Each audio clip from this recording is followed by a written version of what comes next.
GST की credit जब हमें करना होता है, यानी कि हमने जब क्रय किया होता है या कुछ खर्चे किए होते हैं, तो हम इनपुट जीएसटी देते हैं।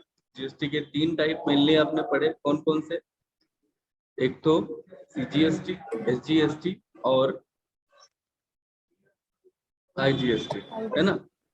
तो जब भी हम खर्चा करते हैं या कोई संपत्ति खरीदते हैं या क्रय करते हैं माल का, तो उस दौरान हमें इनपुट जीएसटी देनी होती है, जो हम ऑलरेडी दे चुके होते हैं, जो हमारे पास संपत्ति के रूप में होती है।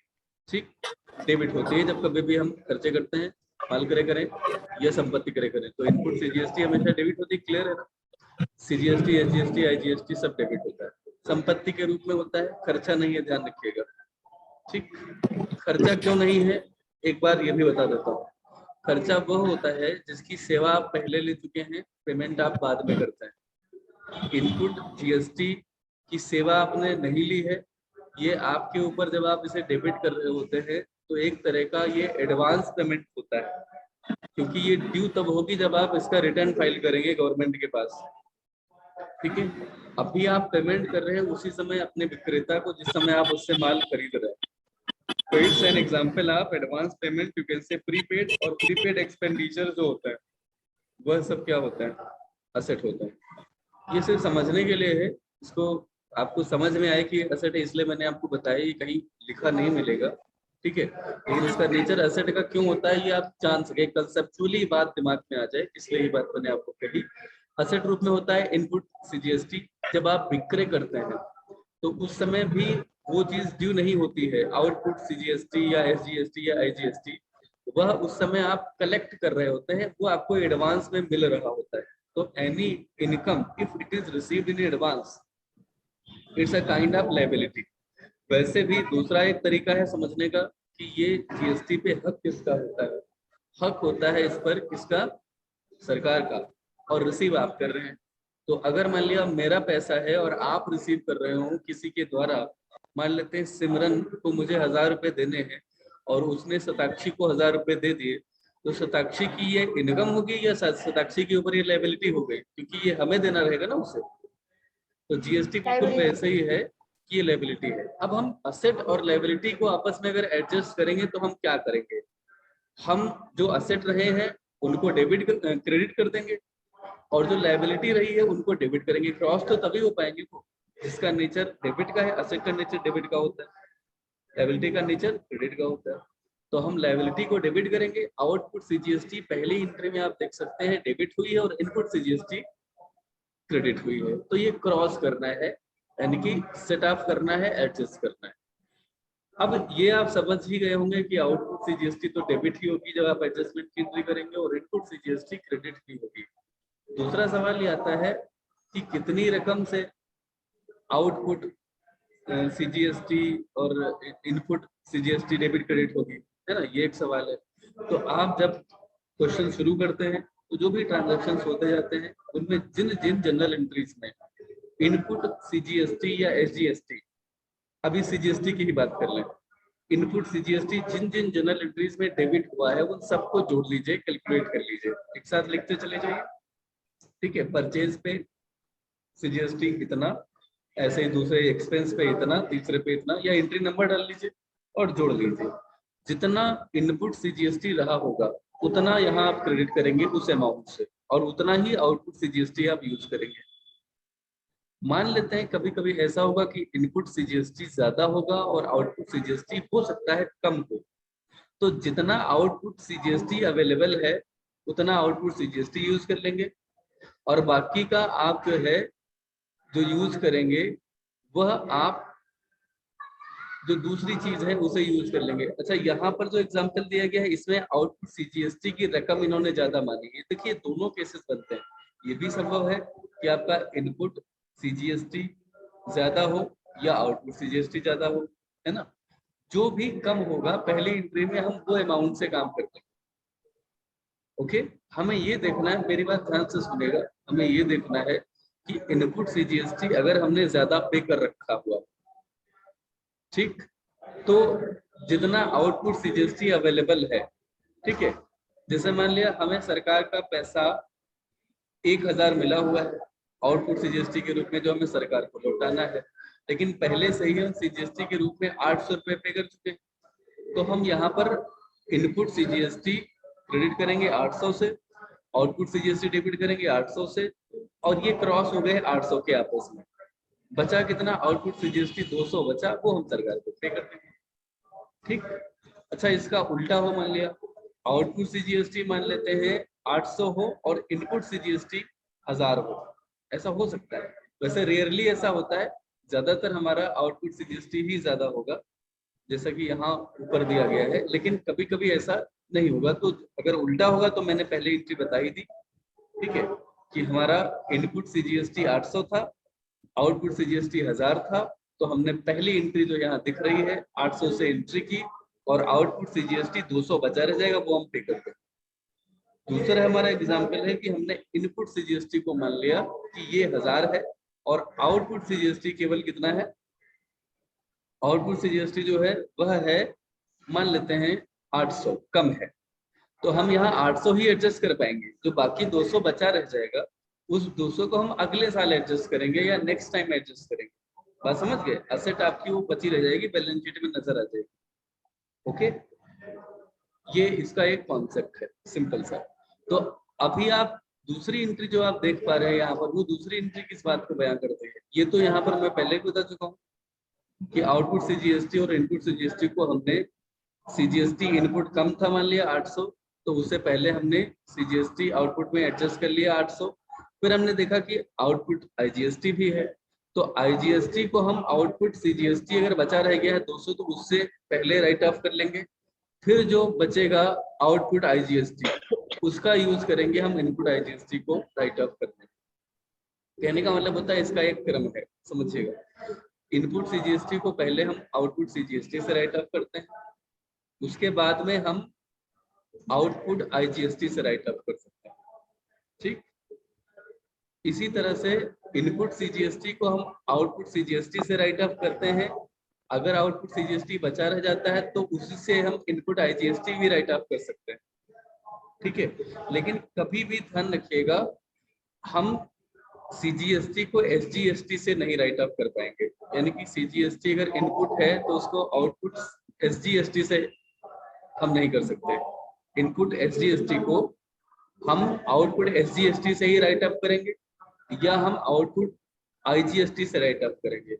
एसजीएसटी को सीजीएसटी से राइट ऑफ नहीं करते, ठीक है, क्योंकि वो अलग अलग लोगों के टैक्सेस हैं बेसिकली। इतना सा फॉर्मूला जैसा रटाने वाली बात रही। बाकी जो ये एंट्रीज हैं ये डिटेल में मैं आपको पिछले वाले वीडियो में पढ़ा चुका हूँ, उसे आप वहां से एक बार देख लीजिएगा, सब कुछ दोबारा बताने की आवश्यकता नहीं है। रिपीट कराना था इस बात को कि हमें सीजीएसटी को या तो सीजीएसटी से राइट ऑफ करना है या आईजीएसटी से राइट ऑफ करना है। एसजीएसटी को या तो हम एसजीएसटी आउटपुट से राइट ऑफ करेंगे और या आईजीएसटी से राइट ऑफ करेंगे। हम एसजीएसटी को सीजीएसटी से राइट ऑफ नहीं करते। ठीक, ओके। अब ज्यादा बातें समझते हैं उदाहरणों से। ठीक है, उदाहरणों में जैसे मैंने 3 या 4 उदाहरण शायद लास्ट टाइम बता दिए थे, है ना।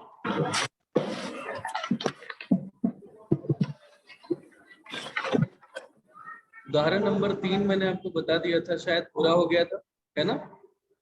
उदाहरण नंबर 3 के बाद 4 जो था ये भी हो गया था शायद, बोलिए। 5 और 6 बता। 5 और 6 बताना है। 5 और 6 देख लीजिए, पहला 5वां है। अच्छा, इसमें कुछ नई चीजें भी जुड़ेंगी। इस 5वें तक हम पहुंचे हैं, 5वें को ही चलिए बता देते हैं सबसे पहले, लेकिन इसको आप ध्यान से सुनेंगे बच्चों। अगर आपको इसमें कोई कंफ्यूजन है तो प्लीज पूछ लेंगे, अगर आप पूछेंगे नहीं तो फिर दिक्कत होगी। ठीक है, समझ में फिर नहीं आए।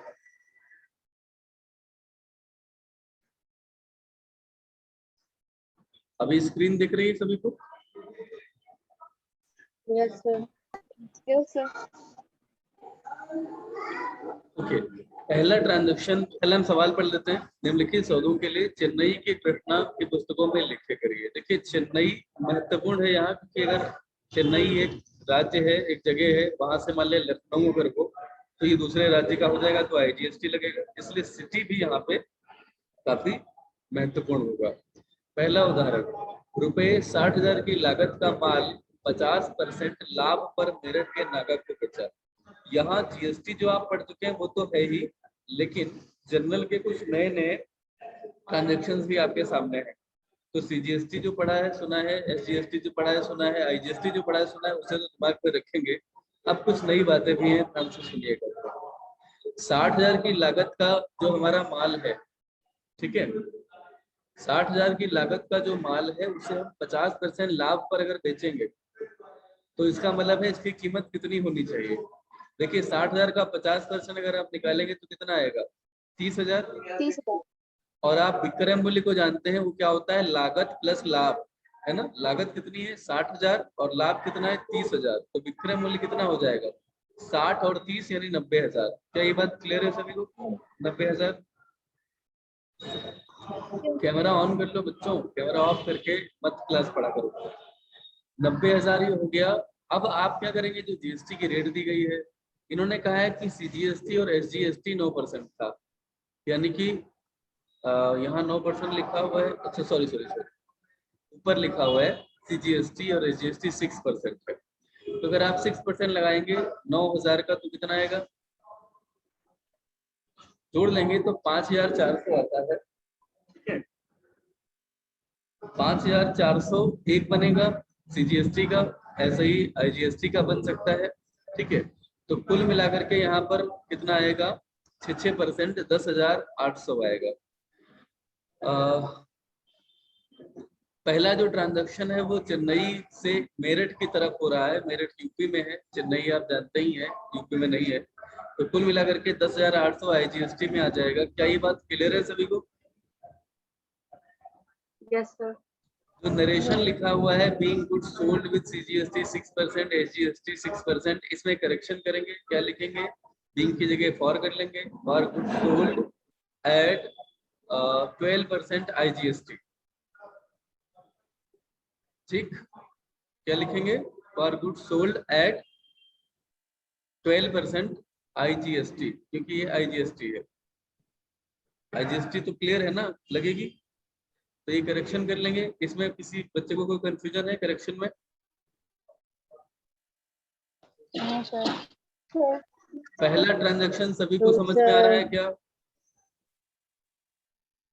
Yes sir. तो आगे बढ़ते हैं दूसरे ट्रांजैक्शन पर। सर। मेरठ में 2,25,000 का माल 33 सही 1/3% लाभ पर बेचा, ठीक है। व्यापारिक छूट 10% थी, मतलब व्यापारिक छूट आपको 10% देनी पड़ी, चेक को बैंक में जमा कर दिया गया। अब इसमें बेटा 3 ट्रांजैक्शन हैं, 3 बातें हैं, 3 बातों को आपको ध्यान से सुनना होगा। पहली बात, जैसे पहले उदाहरण में आपने, पहले ट्रांजैक्शन में आपने किया, आपने 60,000 का 50% निकाला था, ऐसे ही 2,25,000 का 33 सही 1/3 यानी कि 100/3% निकालेंगे। तो अगर आप 2,25,000 का 100/3% निकालना चाहें तो क्या बनेगा, किसी भी संख्या का कितना परसेंटेज निकालना है तो हम उसको उस दर से जो है मल्टीप्लाई करते हैं और 100 से डिवाइड करते हैं, है ना। तो हम यहाँ पर अगर 100/3 को 100 से डिवाइड करेंगे तो क्या बचेगा, 2,25,000 गुणे 100/3 और बटे 100। ऐसा करेंगे तो इसको 3 से डिवाइड करना पड़ेगा हमें केवल। अगर हम 3 से इसे डिवाइड करेंगे तो ये कितना आ जाएगा, कौन बताएगा?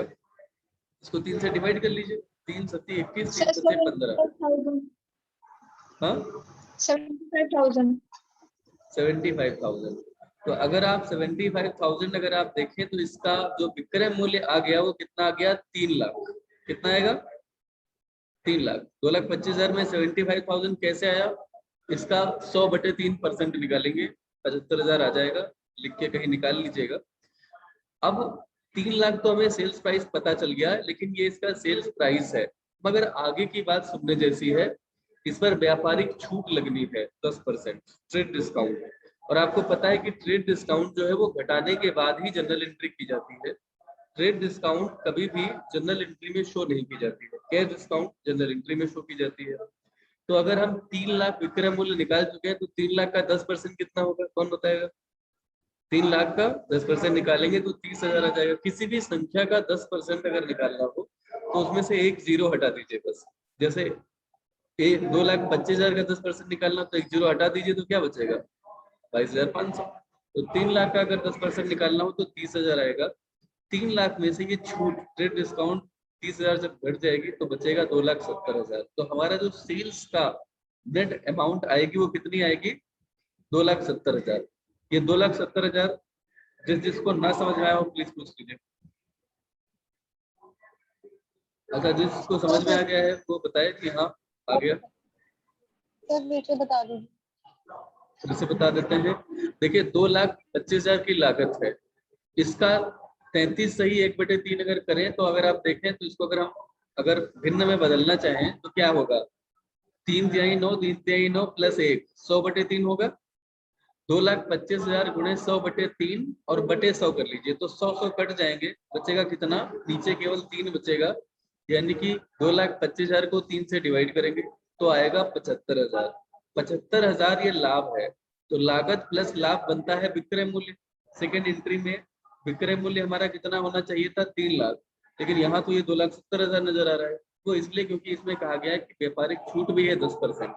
तो 3 लाख का विक्रय मूल्य हमें पता चल गया, ग्रॉस सेल्स प्राइस पता चल गया 3 लाख, लेकिन after 10% trade discount you will get 2,70,000। 3 lakh का 10% आपको पता है 30,000 होता है, वो घट जाएगा। ट्रेड डिस्काउंट हमेशा जो मैक्सिमम रिटेल प्राइस होता है या जो प्रिंट प्राइस होता है उस पर लगती है और वो घटा दी जाती है। तो हमारा मैक्सिमम रिटेल प्राइस या प्रिंट प्राइस कितना रहा होगा? 100/3% लाभ जोड़ करके 2,25,000 की लागत वाले माल पर क्योंकि 3 लाख बनेगा, उसका 10% हम घटा देंगे तो बचेगा 2,70,000। ठीक है, मुझे लगता है अब ये बात समझ में आने जैसी है।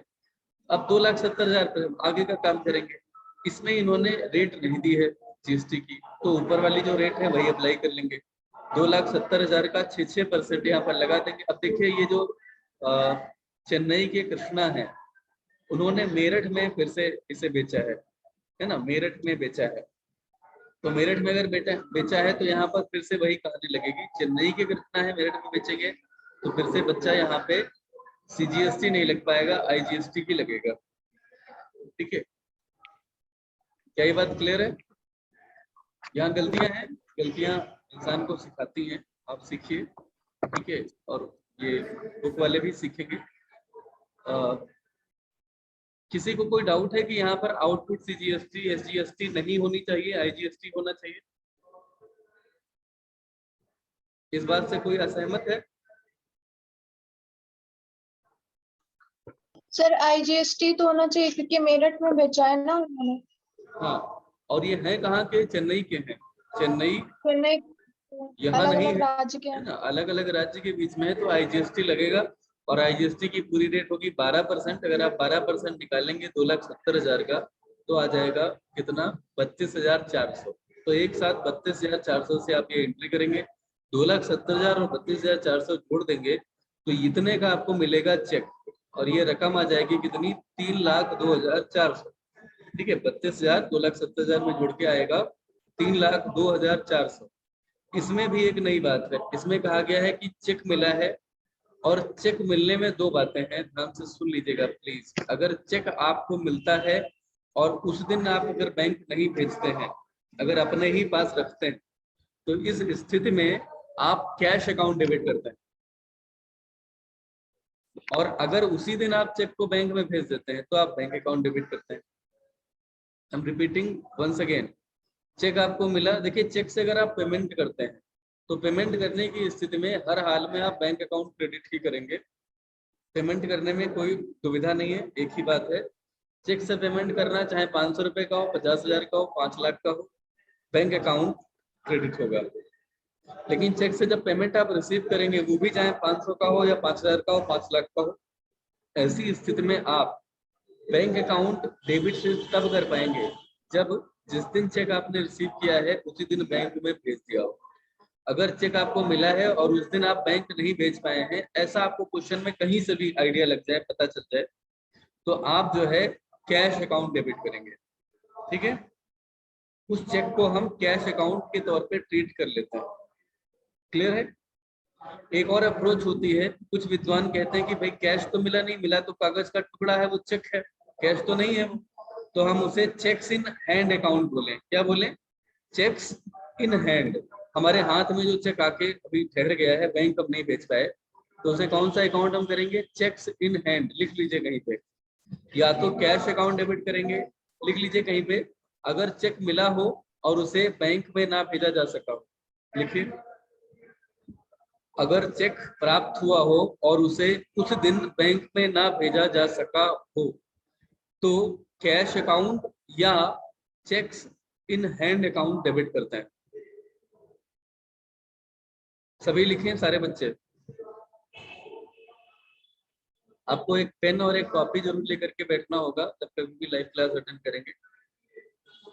कैश अकाउंट या चेक्स इन हैंड अकाउंट करेंगे डेबिट, और अगर वही चेक उसी दिन बैंक को भेज दिया जाता है, ठीक है, यानी कि सेम डे अगर ये बैंक में भेज दिया गया है तो बैंक अकाउंट डेबिट किया जाएगा। अब हमारे सवाल में क्या है? चेक को बैंक में जमा कर दिया गया, मतलब चेक मिला और जमा भी कर दिया गया, तो कौन सा अकाउंट डेबिट हुआ? Bank account. एंट्री नंबर 2 सभी को समझ में आई है? बैंक अकाउंट डेबिट क्यों हुआ? क्योंकि चेक मिला है और उसी दिन जमा हो गया है। 3,02,400 से क्यों हुआ डेबिट? क्योंकि इतने का ही चेक मिला है। अब इतने का चेक मिला क्यों है? क्योंकि उसमें से 2,70,000 का आपका माल था after discount, after trade discount, और 16,200 और 16,200 कुल मिलाकर के आईजीएसटी 12% यानी कि 32,400 का आईजीएसटी था। तो चेक आपका कितना क्या बनता है? सेल्स प्राइस 2,70,000, 32,400 आईजीएसटी, 3,02,400 का चेक बनता है। मुझे बताएं, एंट्री नंबर 2 क्लियर है? Yes sir. किसी बच्चे को कुछ पूछना है? सिमरन, बात समझ में आई? Yes sir. ओके, और कौन कौन बच्चे जुड़े हुए हैं इस समय? मालती, नंदिनी, दिव्या, आस्था और ऋचा, तीनों जुड़े। आप में से किसी को कुछ पूछना है बेटा? मिताली, मालती बोल गया, सॉरी, मिताली, नंदिनी, दिव्या, आस्था एंड ऋचा। एक बार मिताली के पापा से भी बात हो गई तो मैंने मालती बोल दिया, तो उन्होंने कहा कौन मालती? तो मैंने कहा सर सॉरी मिताली, तो सॉरी फॉर दिस। किसी के नाम में अगर कोई गड़बड़ी कर देता है तो उससे बड़ी गुस्सा आती है, मैं जानता हूँ, तो मिताली माफ करें। क्वेश्चन नंबर 3 है, झारखंड में एस है, उनसे 1 लाख का माल खरीदा है और डी को वही माल 1,50,000 में बेच भी दिया है। तो एक ट्रांजैक्शन में 2 ट्रांजैक्शन, जल्दी से समझेंगे। झारखंड भी चेन्नई में नहीं है, बिहार में है ना? चेन्नई यानी कि तमिलनाडु, और झारखंड बिहार, ठीक है? नहीं, झारखंड तो झारखंड ही है। तो अल्टीमेटली एस है, तो एस को हमने सबसे पहले माल खरीदा है, तो अब जब खरीदेंगे तो देखिएगा 1 लाख का माल है। बड़ा सिंपल है, माल 1 लाख का है तो परचेज अकाउंट डेबिट, इसमें कोई डिस्काउंट वगैरह नहीं है, तो 1 लाख का ही परचेज लिख लेंगे। अब ये बड़ा सिंपल है कि भाई दूसरे राज्य का इन्होंने मान लिया है तो इसमें आईजीएसटी ही लगा दिया है। इनपुट आईजीएसटी कितना लगेगा? 12% लगेगा, 12,000 हो जाएगा। तो 2S, एस से उधार खरीदा, ये कैसे जानेंगे? क्योंकि यहाँ कैश का कोई जिक्र नहीं और नाम दिया गया है तो उधार ही मान लिया जाएगा। तो 2S लिखा जाएगा for goods purchase with 12% IGST from Jharkhand. Jharkhand लिख देंगे, बढ़िया रहेगा, इससे पता चलता है कि आईजीएसटी आपने क्यों लगाया, ठीक है? तो एंट्री नंबर 3 समझ गए होंगे। अब एंट्री नंबर 4 भी आपको इसी ट्रांजैक्शन की करनी रहेगी। वो क्या रहेगी? डी को बेचा है तो डी डेबिट, इनको कितने का बेचा है? वही माल जो आपने खरीदा था वही आपने बेच दिया है 1.5 लाख का, ठीक है? क्यों 1.5 लाख का बेचा? भाई आपको माल महंगा पड़ा ना, 1,12,000 का पड़ा है। अब आपने इसे 1 लाख का माल 1,12,000 का आपको पड़ा, अब आप इसे 1.5 लाख का बेचेंगे, लेकिन 1.5 लाख पर भी 18,000 का देखिए यहाँ पे क्या हो रहा है, टैक्स लग रहा है। अब ये 18,000 कैसे आएगा? 1,50,000 का 12% निकालेंगे तो 18,000 आ जाता है। अब 1,68,000 से डी को डेबिट किया जाएगा। क्यों? क्योंकि डीपी उधार माल क्रय कर रहे हैं, हम इन्हें उधार माल बेच रहे हैं। अब अगर कोई बच्चा इन दोनों एंट्रीज को अपने सामने रखे, एक तो परचेज वाली, माल वही है 1 लाख की कीमत वाला, और दूसरा सेल वाली, इन दोनों में अगर आप समझें इनपुट आईजीएसटी और इनपुट आउटपुट आईजीएसटी, ये दोनों लग रहे हैं, एक में 12,000 लग रहा है और एक में 18,000 लग रहा है, माल वही है। अब एक ही माल पे 2 बार तो टैक्स नहीं लगना चाहिए था, लगना चाहिए क्या? एक ही माल पर 2 बार टैक्स नहीं लग सकता, ये ध्यान रखिएगा। तो इसीलिए हम इनपुट आईजीएसटी को आउटपुट आईजीएसटी से एडजस्ट करता है। माल 1 लाख का था, हम 12,000 पहले ही पे कर चुके हैं, तो हम 18,000 और पे नहीं करेंगे, हम 6,000 और पे करेंगे। मतलब क्या है, 12,000 यहाँ है, पहले हम पे कर चुके, 18,000 हमें पे करना है, तो 12,000 अगर हम पहले ही पे कर चुके हैं तो हम नेट जो है वो सेल्स का टैक्स देते हैं। देखिए जीएसटी रिप्लेस किसको करता है, सेल्स टैक्स को। तो सेल्स टैक्स अगर लगता है इसमें 12% तो कितना लगता है, 18,000, 18,000 हम देते हैं।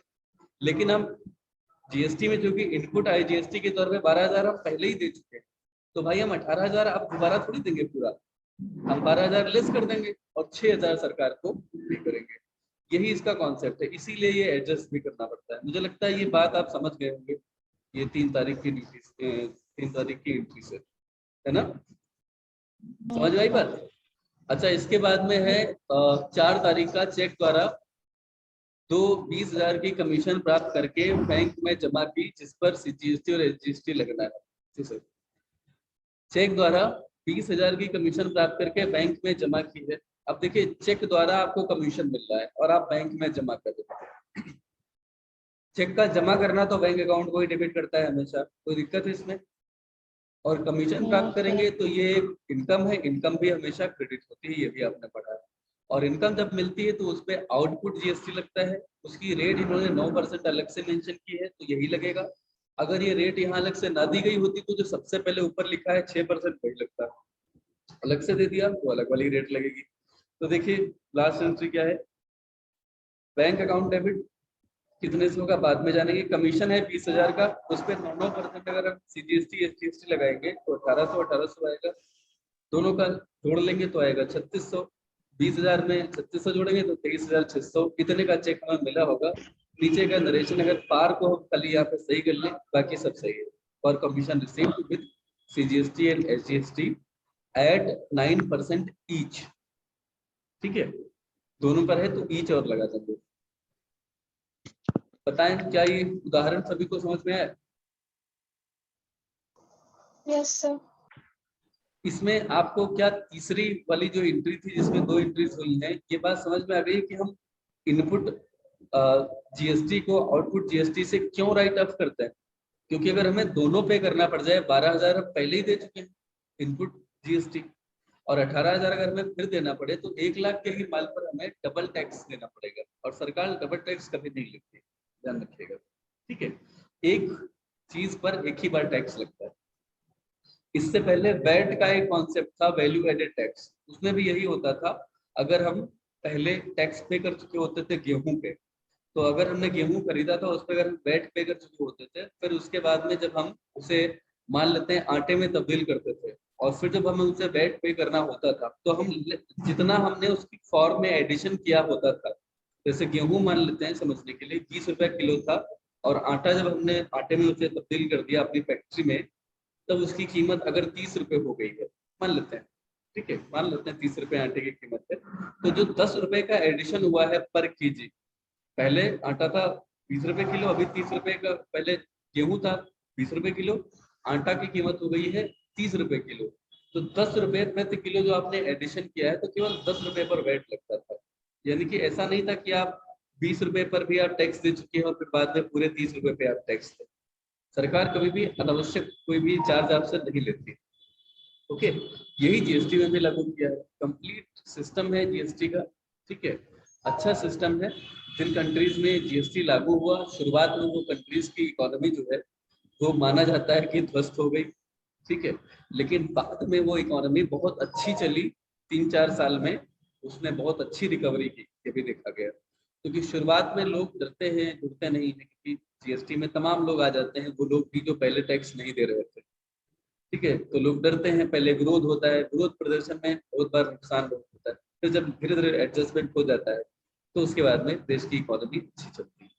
तो मुझे लग रहा है जीएसटी समझ गए होंगे। उदाहरण नंबर 6 जो है ये भी कुछ इसी तरह का है, लेकिन इसमें ट्रांजेक्शन अलग है, जीएसटी इसमें शामिल नहीं है, इसे भी जीएसटी इसमें इन्होंने शामिल किया हुआ है।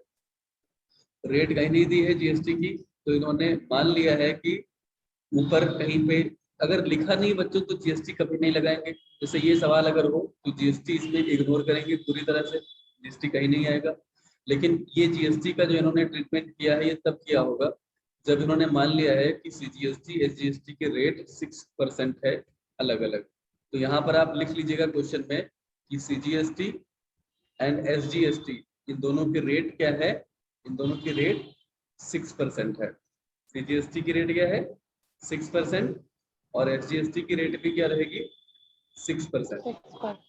ये आप लिख लीजिए क्वेश्चन में, उसके बाद में इसे सॉल्व करिए। वैसे ही सॉल्व करेंगे जैसे कि आपने पहले का पढ़ा है। ट्रांजेक्शन्स मुझे लगता है ये आपको आते होंगे। अगर किसी स्वामी ने पुत्र को उपहार दिया है तो उसके लिए वो ड्राइंग्स है, और माल अगर उपहार में दिया है तो परचेज निकलता है। अब उस पर जो CGST और SGST लगेगा 6% वो 300 रुपए हो जाएगा। कुल मिलाकर के ड्राइंग्स 5,600 का होगा। अगर कोई बैड डेट हो जाता है, संतोष से अशोध ऋण प्राप्त हुए 2,000, ध्यान रखिएगा कि बैड डेट प्राप्त हुए का मतलब हो गया कि बैड डेट जो है वो हुआ है, प्राप्त कुछ नहीं हुआ, बैड डेट हो गया। मतलब यह है कि संतोष हमें 2,000 रुपए नहीं देगा, तो it's a kind of bad debt, it's a loss. Bad debt account debit to Santosh, bracket में लिखा है कर को छोड़ दे, तो इसीलिए GST CGST यहाँ पर नहीं आया। ठीक। एक अबीमित माल 3,000 का जलकर नष्ट हुआ। अबीमित माने जिसका बीमा नहीं हुआ, बीमा नहीं हुआ तो क्या आएगा loss by fire to purchases. जितने का माल था 3,000 का, उसमें CGST और GST लग जाएगा।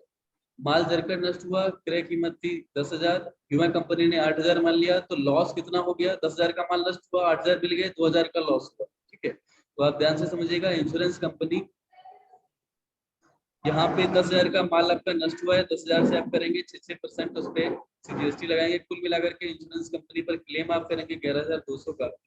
वो केवल आपको देगी कितना, उसने क्लेम एक्सेप्ट किया है 8,000 का, तो यहाँ पर गलती हुई है, इसे सुधारेंगे। अभी समय नहीं बचा है।